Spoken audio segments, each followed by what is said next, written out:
সৌন্দর্য ভরা এক মহেন্দ্র রাজ্য। তার চেয়ে বেশি সুন্দর এই রাজ্যের রাজকুমারী অনুরাধা। এক রাতে অনুরাধা ঘুমিয়ে পড়ে, কিন্তু সকাল হলেও অনুরাধার ঘুম ভাঙে না। অনেক বেলা হলে রানী এসে দেখে রাজকুমারী এখনো ঘুমাচ্ছে।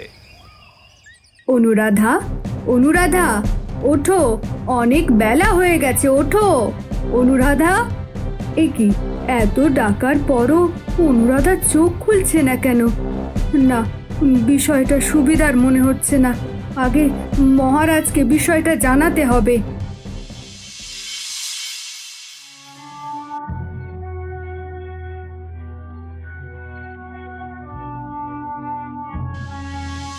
মহারাজ, এখনই আমার সঙ্গে চলুন। রাজকুমারীর শরীর খারাপ হয়েছে, কিছুতেই তার ঘুম ভাঙছে না। কি বলছো এসব? ঘুম ভাঙছে না মানে? রাজকুমারী ঠিক আছে তো? হ্যাঁ, সব ঠিক আছে, কিন্তু কিছুতেই রাজকুমারীর ঘুম ভাঙছে না।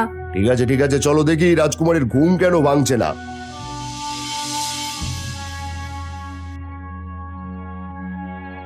ওই যে দেখুন, রাজকুমারী এখনো ঘুমিয়ে আছে। দেখছি। অনুরাধা, অনুরাধা, ওঠো অনুরাধা, অনুরাধা ওঠো, আরে ওঠো বলছো অনুরাধা। আমিও অনেক চেষ্টা করেছি ঘুম ভাঙানোর, কিন্তু কিছুতেই রাজকুমারীর ঘুম ভাঙছে না। নিশ্চয়ই অনুরাধার কিছু হয়েছে, দাঁড়াও দেখছি। মন্ত্রী! কি হয়েছে, কি হয়েছে মহারাজ? রাজকুমারী অনুরাধা অসুস্থ, তাড়াতাড়ি হাকিমকে নিয়ে আসুন। রাজকুমারীকে দ্রুত সুস্থ করতে হবে। যে হুকুম মহারাজ, আমি হাকিম সাহেবকে এখনই নিয়ে আসছি।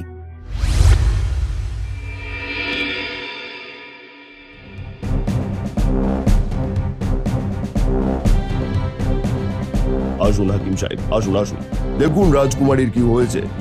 এই দেখছি মহারাজ। কি দেখলেন হাকিম সাহেব? মহারাজ, রাজকুমারী তো একদম সুস্থ আছে। রাজকুমারী সুস্থ আছে? তাহলে রাজকুমারীর ঘুম ভাঙছে না কেন? তা বলতে পারবো না। তা বলতে পারবেন না মানে? এর জন্যই তো আপনাকে এখানে নিয়ে আসা হয়েছে। আমাকে ক্ষমা করবেন, আমার জীবনে এমন ঘুম দেখিনি। তাহলে কি রাজকুমারীর ঘুম ভাঙবে না? ভাঙবে, কিন্তু কখন ভাঙবে এটা আমি বলতে পারবো না। আপনি অন্য কাউকে দিয়ে চেষ্টা করুন, আর আপনি অনুমতি দিলে আমি এখন যেতে পারি।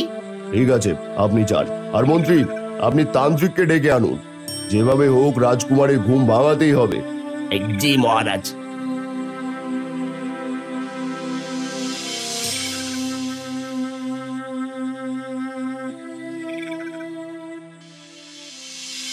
মহারাজ, আমার একমাত্র মেয়ে, আপনি তাকে তাড়াতাড়ি সুস্থ করুন। আর তুমি চিন্তা করো না, রাজকুমারীকে সুস্থ করতে যা যা প্রয়োজন আমি সবকিছুই করব।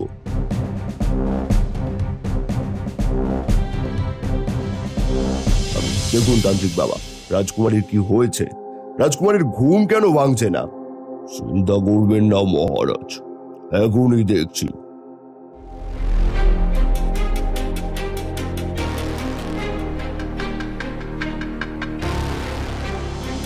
কি হলো, কি দেখলেন? মহারাজ, রাজকুমারীর ঘুম কোনো সাধারণ ঘুম না। এ ঘুম আপনি আমি কেউই ভাঙাতে পারবো না। কেন ঘুম ভাঙাতে পারবেন না? প্রয়োজনে জাদু শক্তি দিয়ে রাজকুমারীর ঘুম ভাঙান। জাদু শক্তি কিংবা ভালোবাসা দিয়ে রাজকুমারীর ঘুম ভাঙানো যাবে না। রাজকুমারীর ঘুম ভাঙাতে একজনকে প্রয়োজন, সেই শুধু পারবে রাজকুমারীর ঘুম ভাঙাতে। কে সে?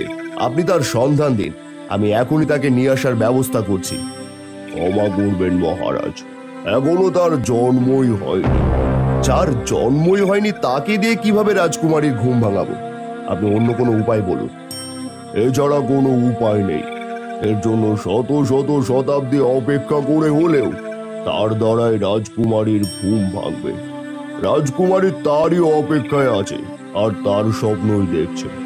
যেদিন সে রাজকুমারীর শরীরে হাত রাখবে, সেদিনই রাজকুমারীর ঘুম ভাঙবে। মহারাজ, তান্ত্রিক এসব কি বলছে? আমাদের একমাত্র মেয়েকে এভাবে শায়িত রেখে আমাদের মরতে হবে? হ্যাঁ মহারানী, এটাই আপনাদের ভাগ্যের লিখন। এরপর অনেক বছর কেটে যায়। তখন এই রাজমহলটা শুধু একটা পরিত্যক্ত মহলে পরিণত হয়েছে। গ্রামের মানুষ এই রাজমহলকে একটা ভূতের মহল বলে মনে করে, যার কারণে সাহস করে কেউ এই মহলে প্রবেশ করে না। একদিন শহরের কলেজ থেকে বিজয় সহ তার সাথে কয়েকজন বন্ধু আসে সেই পুরনো রাজকুমারীর কাহিনী সত্য কিনা তা যাচাই করার জন্য। তারা প্রথমে গ্রামের লোকজনের কাছে থেকে একটি থাকার জায়গা খোঁজে। আচ্ছা কাকা, এটাই তো সেই মহেন্দ্রনগর, তাই না? হ্যাঁ, এটাই সেই মহেন্দ্রনগর। কিন্তু তোমরা কারা? তোমাদের তো আগে কখনো দেখিনি। দেখবেন কিভাবে? আগে থেকে যদি এখানে আসতাম তাহলে কি আপনাকে জিজ্ঞাসা করতাম নাকি? তা অবশ্য তুমি ঠিকই বলেছ, কিন্তু তোমরা এই গ্রামে কার বাড়িতে যাচ্ছ? না না, আমরা কারো বাড়িতে যাচ্ছি না। আমরা এখানে থাকার জন্য একটা জায়গা খুঁজছি। তা এখানে কি থাকার মতো কোনো হোটেল পাওয়া যাবে? কি যে বলো, গ্রামে হোটেল পাবে কোথায়? ওই গ্রামে যদি তোমাদের কোনো আত্মীয় বাড়ি থাকে তাহলে বলো, আমি না হয় সেই বাড়ি পর্যন্ত তোমাদের পৌঁছে দিতে পারবো। না, এই গ্রামে আমাদের তেমন কোনো আত্মীয় নেই। এবার কিন্তু তোমাদের দেখে আমার সন্দেহ হচ্ছে। সত্যি করে বলো তো, এই গ্রামে কেন এসেছো? সত্য কথা বলতে, আমরা এখানে এসেছি এখানকার পুরনো রাজমহল ও রাজকুমারীকে নিয়ে একটা প্রতিবেদন লেখার জন্য। কি, তোমরা ওই ভূতের মহলে যাওয়ার জন্য এসেছো? ভূতের মহল হবে কেন? আপনার মনে হয় কোথাও ভুল হচ্ছে। না না না না, আমার ভুল হচ্ছে না। 300 বছর ধরে এই মহলে কেউ থাকে না, শুধু সেই রাজকুমারী ঘুমিয়ে আছে। হঠাৎ যদি রাজকুমারী জেগে ওঠে তাহলে 300 বছরের খিদে যাকে সামনে পাবে তাকেই খেয়ে ফেলবে। তাই বলে কি, তোমরা যে পথ দিয়ে এসেছো সেই পথ দিয়ে চলে যাও, এটাই তোমাদের জন্য মঙ্গল। কি যে বলেন কাকা, আপনারা গ্রামের মানুষ এগুলো বিশ্বাস করলেও আমরা শহরের মানুষ এগুলো বিশ্বাস করি না। বেশ তো, তাহলে থাকার জায়গার খুঁজছো কেন? ওই পুরো রাজমহলটাই তো তোমাদের জন্য ফাঁকা পড়ে আছে, ওখানে গিয়ে থাকো। আপনি তো ঠিকই বলেছেন, আমরা শুধু শুধু থাকার জায়গা খুঁজছি। হ্যাঁ যাও, কিছু হলে কিন্তু আমি দায়ী না। না না, আপনি দায়ী হতে যাবেন কেন? আপনি শুধু বলুন ওই রাজমহলটা কোথায়। ওই যে দেখছো না জঙ্গল, ওই জঙ্গল দিয়ে সোজা ভেতরে গেলেই সেই মহল দেখতে পাবে। আপনাকে অনেক অনেক ধন্যবাদ। এই তোরা চল।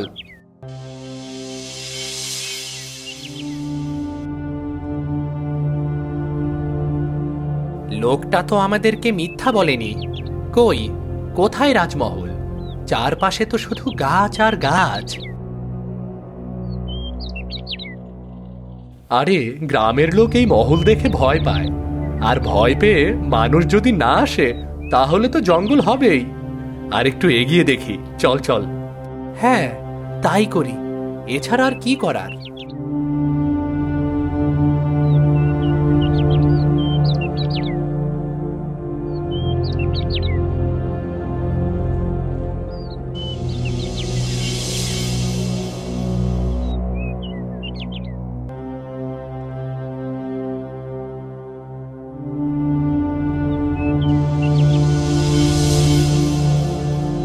সুজন, দেখ, লোকটা মিথ্যা বলেনি রে, এটাই সেই রাজমহল। হ্যাঁ তা তো ঠিকই, সঙ্গে আর একটা কথাও মিলে যাচ্ছে। মহলটা যে ভুতুরে দেখতে, ভেতরে ভূতও থাকতে পারে। কেন ভয় পাচ্ছিস? কি যে বলিস, ভয় পেলে কি আর এত দূরে আসতাম? তাহলে চল এবার ভিতরে গিয়ে দেখি রাজকুমারী কোথায় আছে।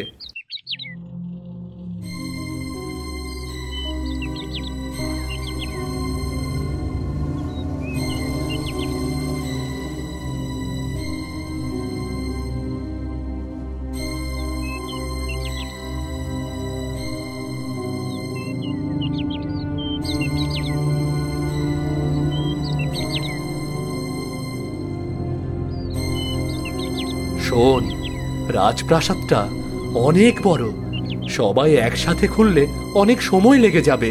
তাহলে কি করবি? আমাদের এক একজনের এক এক দিকে যেতে হবে।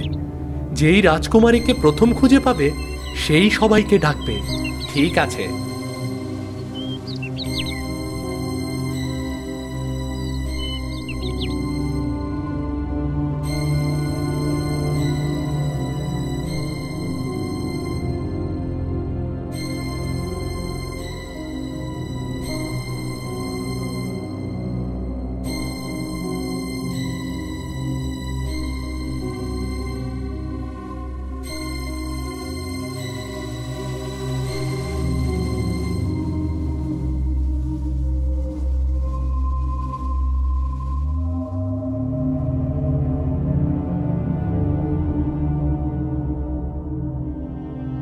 দেখে তো মনে হচ্ছে এখানে একটা দরজা। দরজার ওপারে কি আছে সেটা দেখতেই হবে।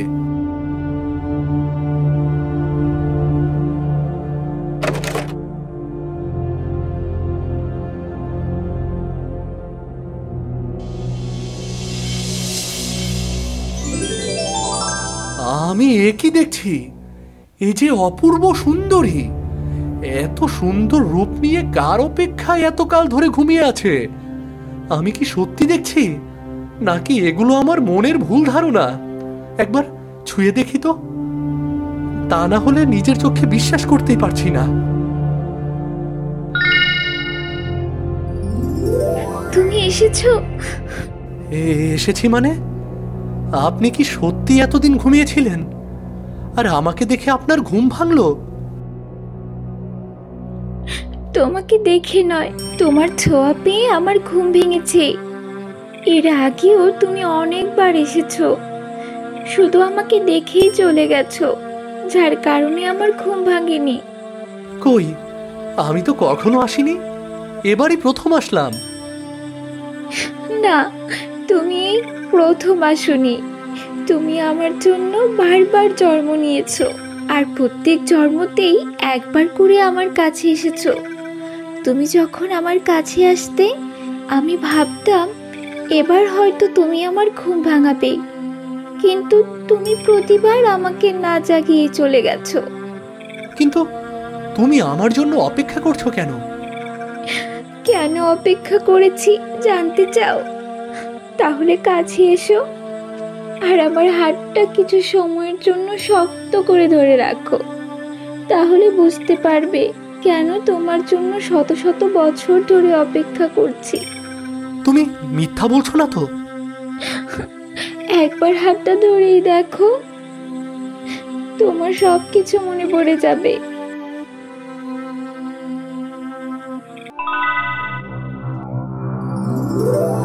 তুমি ছিলে সাধারণ মালির ছেলে, তুমি আমাদের প্রাসাদে ঘোড়া দেখাশোনা করতে, কিন্তু তোমাকে আমার ভালো লেগে যায়। এরপর ধীরে ধীরে আমাদের মধ্যে ভালোবাসার সম্পর্ক তৈরি হয়।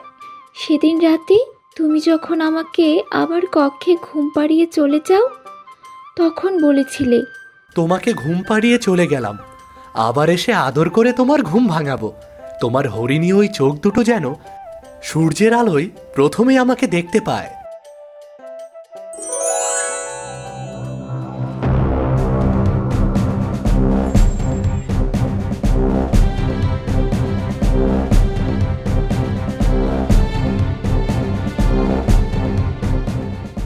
মহারাজ, অপরাধ ক্ষমা করবেন, একটা খুব খারাপ খবর আছে। এটা বলতে আমার অনেক ভয় লাগছে। আপনি নির্ভয়ে বলুন কি বলতে এসেছেন। মহারাজ, আমি এইমাত্র দেখে আসলাম মালির ছেলে আমাদের রাজকুমারীকে ঘুম পাড়াচ্ছে। আর চুপ করুন, আর বলতে হবে না। ওই মালির ছেলের এত বড় সাহস, ধরে নিয়ে আসুন তাকে। জি মহারাজ। ওই মালির ছেলের এত বড় সাহস, রাজকুমারীর গায়ে হাত। না না না না, ওকে বাঁচিয়ে রাখলে ওর সামনে আমার সারা জীবন ছোট হয়ে থাকতে হবে।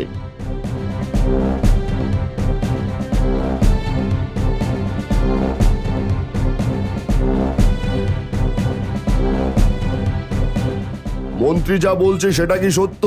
তুমি কি রাজকুমারীকে স্পর্শ করেছো? মহারাজ, আমি আর রাজকুমারী দুজন দুজনকে ভালোবাসি। কি এত বড় সাহস তোমার? সাধারণ মালির ছেলে হয়ে আমার মুখের ওপর কথা বলছো? রাজকুমারীকে ভালোবাসো, আবার রাজকুমারীও তোমাকে ভালোবাসে? মন্ত্রী ওকে নিয়ে যান, সূর্য ওঠার আগে ওর ধর থেকে মাথা আলাদা করে ফেলবেন। যে হুকুম মহারাজ।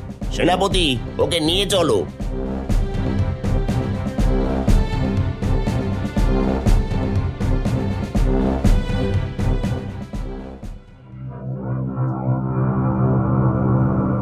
তারপর তুমি আমাকে আদর করে ঘুম ভাঙাওনি, আর আমার ঘুমও ভাঙ্গেনি। শত শত বছর ধরে শুধু তোমার অপেক্ষায় আছি। মনে পড়েছে, মনে পড়েছে। এবার আর তোমাকে আমার কাছ থেকে কেউ আলাদা করতে পারবে না। এরপর বিজয়ের সব বন্ধুরা এসে দেখতে পায় বিজয়ের সাথে রাজকুমারী দাঁড়িয়ে আছে। বিজয় তার সব বন্ধুদের সবকিছু খুলে বললে তার বন্ধুরা অনেক খুশি হয়। এরপর বিজয় তার বন্ধুদের দিয়ে রাজমহলটা পরিষ্কার করিয়ে রাজকুমারীকে নিয়ে সুখে শান্তিতে বসবাস শুরু করে।